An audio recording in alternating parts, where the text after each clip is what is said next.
दोस्तों, आज मैं आपको माँ वैभव लक्ष्मी व्रत कथा सुनाने जा रही हूँ। कथा सुनने से पूर्व माँ वैभव लक्ष्मी का ध्यान करें, माँ लक्ष्मी के 8 स्वरूप को नमन करें और माँ लक्ष्मी के सत्वन का पठन या श्रवण करें। हाथ जोड़ के माँ का ध्यान करें।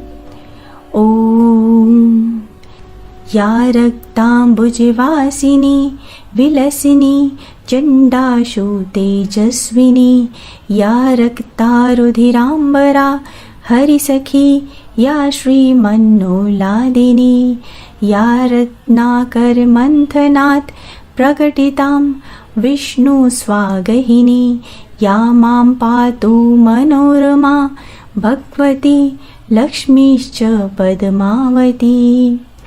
अर्थात जो लाल कमल में रहती हैं, जो अपूर्व कांति वाली हैं, जो असहनीय तेज वाली हैं, जो पूर्ण रूप से लाल है, जिसने रक्त रूप वस्त्र धारण किए हुए हैं, जो भगवान विष्णु को अति प्रिय है, जो लक्ष्मी मन को आनंद प्रदान करती हैं, जो समुद्र मंथन के समय प्रकट हुई हैं और जो विष्णु भगवान की पत्नी है, जो कमल से जन्मी है और जो अतिशय पूजनीय है, वैसी हे लक्ष्मी देवी आप मेरी रक्षा करें। अब माँ को नमन करते हुए पूर्ण भक्ति भावना से श्रद्धा पूर्वक कथा का श्रवण करें। एक बड़ा शहर था। उस शहर में लाखों लोग रहते थे। पहले के ज़माने के लोग साथ साथ रहते थे और एक दूसरे के काम आते थे, पर नए ज़माने के लोगों का स्वरूप ही कुछ अलग सा है। सब अपने अपने कामों में मग्न रहते हैं, किसी को किसी की परवाह नहीं। घर के सदस्यों को भी एक दूसरे की परवाह नहीं होती। भजन कीर्तन, भक्ति भाव, दया माया, परोपकार जैसे संस्कार कम हो गए हैं। शहर में बुराइयां बढ़ गई हैं। शराब, जुआ, रेस, व्यभिचार, चोरी, डकैती आदि बहुत से अपराध शहर में होते रहते थे। कहावत है कि हजारों निराशा में एक आशा की किरण छुपी होती है। इसी तरह इतनी सारी बुराइयों के बावजूद शहर में कुछ अच्छे लोग भी रहते थे। ऐसे अच्छे लोगों में शीला और उसके पति की गृहस्थी मानी जाती थी। शीला धार्मिक प्रकृति की और संतोषी थी। उसका पति भी विवेकी और सुशील था। शीला और उसका पति ईमानदारी से जीते थे। वे किसी की बुराई नहीं करते थे और प्रभु भजन में अच्छी तरह समय व्यतीत करते थे। उनकी गृहस्थी आदर्श गृहस्थी मानी जाती थी और शहर के लोग उनकी गृहस्थी की सराहना करते थे। शीला की गृहस्थी इसी तरह खुशी खुशी चल रही थी, पर कहा जाता है कि कर्म की गति अटल होती है। विधाता के लिखे लेख को कोई नहीं समझ सकता। इंसान का नसीब पल भर में राजा को रंक बना देता है और रंक को राजा। शीला के पति को पूर्व जन्म के कर्म भोगने बाकी रह गए होंगे कि वह बुरे लोगों से दोस्ती कर बैठा। वह जल्द से जल्द करोड़पति बनने के ख्वाब देखने लगा, इसीलिए वह गलत रास्ते पर चल निकला और करोड़पति बनने के बजाय रोडपति बन गया, यानी रास्ते पर भटकते भिखारी जैसी उसकी स्थिति हो गई। शहर में शराब, जुआ, रेस, चरस, गांजा आदि बदियां फैली हुई थीं। उसमें शीला का पति भी फंस गया। दोस्तों के साथ उसे भी शराब की आदत हो गई।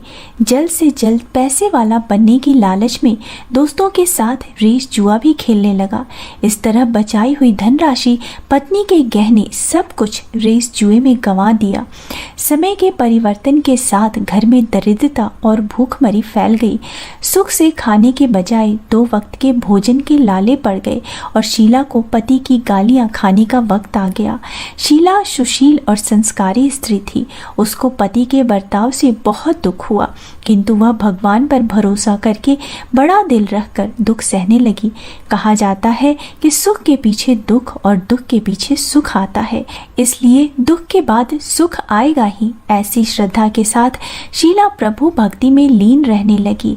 इस तरह शीला असहनीय दुख सहते सहते प्रभु भक्ति में वक्त बिताने लगी। अचानक एक दिन दोपहर में उसके द्वार पर किसी ने दस्तक दी। शीला सोच में पड़ गई कि मुझ जैसे गरीब के घर इस वक्त कौन आया होगा। फिर भी द्वार पर आए हुए अतिथि का सत्कार करना चाहिए, ऐसा आर्य धर्म के संस्कार वाली शीला ने खड़े होकर द्वार खोला तो देखा एक माँ जी खड़ी हैं। वे बड़ी उम्र की लगती थी, किंतु उनके चेहरे पर अलौकिक तेज दिख रहा था। उनकी आंखों में से मानो अमृत बह रहा था। उनके भव्य चेहरे से करुणा और प्यार छलक रहा था। उनको देखते ही शीला के मन में अपार शांति छा गई। वैसे शीला उस माँ जी को पहचानती न थी, फिर भी उनको देखकर शीला ने रोम रोम में आनंद छा गया। शीला माँ जी को आदर के साथ घर में ले आई। घर में बैठाने के लिए कुछ भी न था, अतः शीला ने सकुचा कर एक फटी हुई चादर पर उनको बिठाया। माँ जी ने कहा, क्यों शीला, मुझे पहचाना नहीं? शीला ने सकुचा कर कहा, माँ, आपको देखते ही बहुत शांति हो रही है। ऐसा लगता है कि मैं बहुत दिनों से जिसे ढूंढ रही थी वे आप ही हैं, पर मैं आपको पहचान न सकी। माँ जी ने हंसकर कहा, क्यों भूल गई? हर शुक्रवार को लक्ष्मी जी के मंदिर में भजन कीर्तन होते हैं, तब मैं भी वहाँ आती हूँ। वहाँ हर शुक्रवार को हम मिलते हैं। पति जब से गलत रास्ते पर चला गया था, तब से शीला बहुत दुखी हो गई थी और दुख की मारी वह लक्ष्मी जी के मंदिर में भी नहीं जाती थी। बाहर के लोगों के साथ नजरें मिलाते भी उसे शर्म आती थी। उसने दिमाग पर जोर दिया, पर वह माँ जी को पहचान न सकी। तभी माँ जी ने कहा, तू लक्ष्मी जी के मंदिर में कितने मधुर भजन गाती थी, अभी तो दिखाई नहीं देती। इसीलिए मुझे हुआ कि कहीं तू बीमार तो नहीं हो गई ना, ऐसा सोचकर मैं तुझसे मिलने चली आई। माँ जी के अति प्रेम भरे शब्दों से शीला का हृदय पिघल गया। उसकी आंखों से आंसू बहने लगे।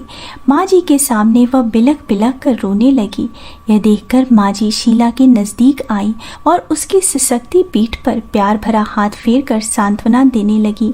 माँ जी ने कहा, बेटी, सुख और दुख तो धूप और छांव जैसे होते हैं। सुख के पीछे दुख आता है तो दुख के पीछे सुख भी आता है। धैर्य रखो बेटी, और मुझे क्या परेशानी है यह बताओ।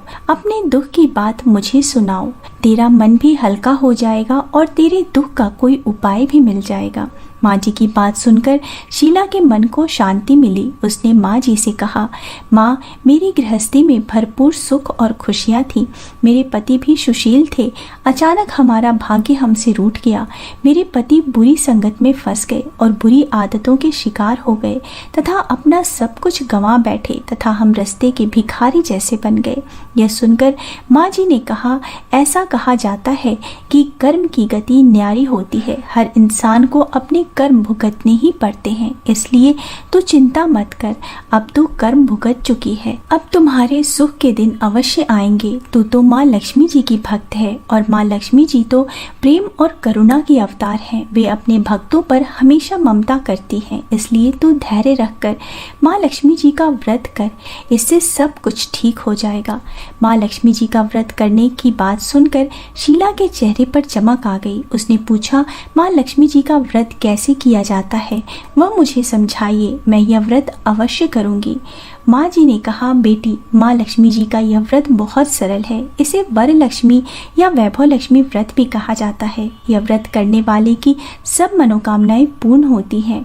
वह सुख, संपत्ति और यश प्राप्त करता है। ऐसा कहकर माँ जी वैभव लक्ष्मी व्रत की विधि कहने लगी। बेटी, वैभव लक्ष्मी व्रत वैसे तो सीधा साधा व्रत है, किंतु कई लोग यह व्रत गलत तरीके से करते हैं, अतः उसका फल नहीं मिलता। कई लोग कहते हैं कि सोने के गहने की हल्दी कुमकुम से पूजा करो, बस व्रत हो गया, पर ऐसा नहीं है। कोई भी व्रत शास्त्रीय विधि से करना चाहिए, तभी उसका पूर्ण फल प्राप्त होता है। सच्ची बात यह है कि सोने के गहने का विधि से पूजन करना चाहिए। व्रत की उद्यापन विधि भी शास्त्रीय विधि से करनी चाहिए। यह व्रत शुक्रवार को करना चाहिए। प्रातःकाल स्नान करके स्वच्छ वस्त्र पहनो और सारा दिन जय माँ लक्ष्मी का स्मरण करते रहो। किसी की शिकायत नहीं करनी चाहिए। शाम को पूर्व दिशा में मुख करके आसन पर बैठ जाओ। सामने चौकी रखकर उस पर रुमाल रखो। रुमाल पर चावल का छोटा सा ढेर करो। उस ढेर पर पानी से भरा तांबे का कलश रखकर कलश पर एक कटोरी रखो। उस कटोरी में एक सोने का गहना रखो। सोने का न हो तो चांदी का भी चलेगा, चांदी का न हो तो नगद रुपया भी चलेगा। बाद में घी का दीपक जलाकर धूप सुनगा कर रखो। माँ लक्ष्मी जी के बहुत स्वरूप हैं और माँ लक्ष्मी जी को श्री यंत्र अति प्रिय है। अतः वैभव लक्ष्मी के पूजन विधि करते वक्त सर्वप्रथम श्री यंत्र और लक्ष्मी जी के विविध स्वरूपों का सच्चे दिल से दर्शन करो। इसके बाद लक्ष्मी सतवन का पाठ करो। बाद में कटोरी में रखे हुए गहने या रुपए को हल्दी कुमकुम और चावल चढ़ाकर पूजन करो। लाल रंग का फूल चढ़ाओ। शाम को कोई मीठा चीज बनाकर उसका प्रसाद रखो। ना हो सके तो शक्कर या गुड़ भी चल सकता है। फिर आरती करके 11 बार सच्चे हृदय से जय माँ लक्ष्मी बोलो। बाद में 11 या 21 शुक्रवार का व्रत करने का दृढ़ संकल्प माँ के सामने करो और अपनी जो भी मनोकामना हो वो पूरी करने को माँ लक्ष्मी जी से विनती करो। फिर माँ का प्रसाद बांट दो और थोड़ा प्रसाद अपने लिए रख लो। अगर आप में शक्ति हो तो सारा दिन उपवास रखो और फिर प्रसाद खाकर शुक्रवार का व्रत करो। न शक्ति हो तो एक बार शाम को प्रसाद ग्रहण करते समय खाना खा लो। अगर थोड़ी शक्ति भी ना हो तो 2 बार भोजन कर सकते हैं। बाद में कटोरी में रखे गहने या रुपए ले लो। कलश का पानी तुलसी की क्यारी में डाल दो और चावल पक्षियों को डाल दो। इसी तरह शास्त्रीय विधि से व्रत करने से इसका फल अवश्य मिलता है। इस व्रत के प्रभाव से सब प्रकार की विपत्ति दूर होकर मनुष्य सुखी हो जाता है। संतान न हो तो संतान की प्राप्ति होती है। सौभाग्यवती स्त्री का सौभाग्य अखंड रहता है। कुंवारी लड़की को मन भावन पति मिलता है। शीला यह सुनकर आनंदित हो गई। फिर पूछा, माँ आपने वैभव लक्ष्मी व्रत की जो शास्त्रीय विधि बताई है वैसे मैं अवश्य करूंगी, परंतु इसके उद्यापन विधि किस तरह करनी चाहिए यह भी कृपया करके सुनाइए। माँ जी ने कहा, 11 या 21 जो मन्नत मांगी हो उतने शुक्रवार यह वैभव लक्ष्मी व्रत पूरी श्रद्धा और भावना से करना चाहिए। व्रत के आखिरी शुक्रवार को खीर का नैवेद्य रखो। पूजन विधि हर शुक्रवार को करते हैं वैसे ही करनी चाहिए। पूजन विधि के बाद श्रीफल फोड़ो और कम से कम 7 कुंवारी या सौभाग्यवती स्त्रियों को कुमकुम का तिलक करके वैभव लक्ष्मी व्रत की एक पुस्तक उपहार में देनी चाहिए और सबको खीर का प्रसाद देना चाहिए। फिर धन लक्ष्मी स्वरूप वैभव लक्ष्मी स्वरूप माँ लक्ष्मी जी की छवि को प्रणाम करें। माँ लक्ष्मी जी का यह स्वरूप वैभव देने वाला है। प्रणाम करके मन ही मन भावुकता से माँ की प्रार्थना करते वक्त कहें, हे माँ धन लक्ष्मी, हे माँ वैभव लक्ष्मी, मैंने सच्चे हृदय से आपका व्रत पूर्ण किया है, तो हे माँ हमारी मनोकामना पूर्ण कीजिए, हमारा सबका कल्याण कीजिए। जिसे संतान न हो उसे संतान देना, सौभाग्यशाली स्त्री का सौभाग्य अखंड रखना, कुंवारी लड़कियों को मन भावन पति देना। आपका यह चमत्कारी वैभव लक्ष्मी व्रत जो करे उसकी सब विपत्तियां दूर करना, सबको सुखी करना। हे माँ आपकी महिमा अपरंपार है। माँ जी के पास से वैभव लक्ष्मी व्रत की शास्त्रीय विधि सुनकर शीला भाव विभोर हो उठी। उसे लगा मानो सुख का रास्ता मिल गया। उसने आंख बंद करके मन ही मन उसी क्षण संकल्प किया कि हे माँ वैभव लक्ष्मी, मैं भी माँ जी के कहे अनुसार श्रद्धापूर्वक शास्त्रीय विधि से वैभव लक्ष्मी व्रत 21 शुक्रवार तक करूंगी और व्रत की शास्त्रीय रीति के अनुसार उद्यापन भी करूंगी। शीला ने संकल्प करके आंखें खोली तो सामने कोई न था। वह विस्मित हो गई कि माँ जी कहाँ गई। यह माँ जी तो दूसरा कोई नहीं, साक्षात लक्ष्मी जी ही थी। शीला लक्ष्मी जी की भक्त थी, इसलिए अपने भक्त को रास्ता दिखाने के लिए माँ लक्ष्मी देवी माँ जी का स्वरूप धारण करके शीला के पास आई थी। दूसरे दिन शुक्रवार था। प्रातःकाल स्नान करके स्वच्छ कपड़े पहनकर शीला मन ही मन श्रद्धा और पूरे भाव से जय माँ लक्ष्मी का मन ही मन स्मरण करने लगी। सारा दिन किसी की शिकायत नहीं की। शाम हुई तब हाथ पांव धोकर शीला पूर्व दिशा में मुंह करके बैठी। घर में पहले तो सोने के बहुत से गहने थे, पर पति ने गलत रास्ते पर चलकर सब गिरवी रख दिए। पर नाक की कील बच गई थी। नाक की कील निकालकर उसे धोकर शीला ने कटोरी में रख दिया। सामने पाटे पर रुमाल रखकर मुट्ठी भर चावल का ढेर किया। उस पर तांबे का कलश पानी से भरकर स्थापित किया। उसके ऊपर कील वाली कटोरी रखी। फिर विधि पूर्वक वंदना, सतवन, पूजन वगैरह किया और घर में थोड़ी शक्कर थी, वह प्रसाद के रूप में माँ वैभव लक्ष्मी को समर्पित किया। यह प्रसाद पहले पति को खिलाया। प्रसाद खाते ही पति के स्वभाव में फर्क पड़ गया। उस दिन उसने शीला को मारा नहीं, सताया भी नहीं। शीला को बहुत आनंद हुआ। उसके मन में वैभव लक्ष्मी व्रत के लिए श्रद्धा बढ़ गई। शीला ने पूर्ण श्रद्धा भक्ति से 21 शुक्रवार तक व्रत किए। 21वें शुक्रवार को विधि पूर्वक उद्यापन विधि करके 7 स्त्रियों को वैभव लक्ष्मी व्रत की 7 पुस्तकें उपहार में दी।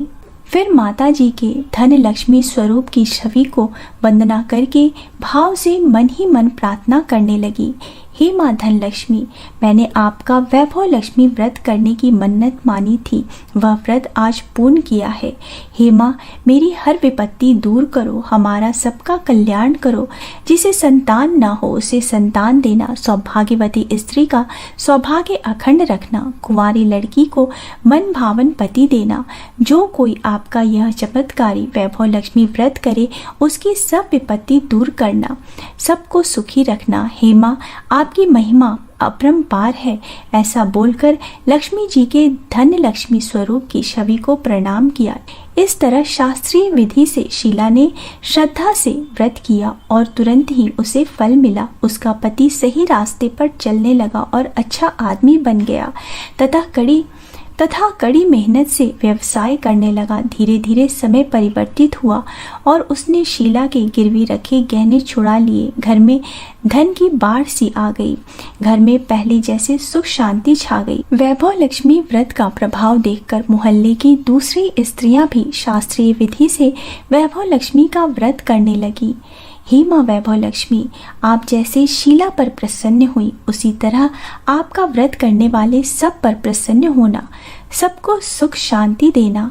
जय धन लक्ष्मी माँ, जय वैभव लक्ष्मी माँ।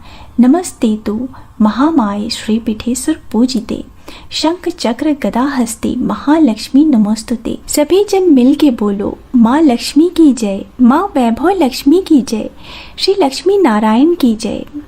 दोस्तों, अगर आपको मेरा आज का वीडियो पसंद आया है तो वीडियो को लाइक कर दीजिए। परिवारजनों के साथ, दोस्तों के साथ शेयर ज़रूर कीजिएगा और मेरे चैनल को सब्सक्राइब करना मत भूलिए। मिलते हैं अगले वीडियो में। तब तक स्वस्थ रहिए, सुरक्षित रहिए और अपना बहुत बहुत ध्यान रखिए। जय माता दी।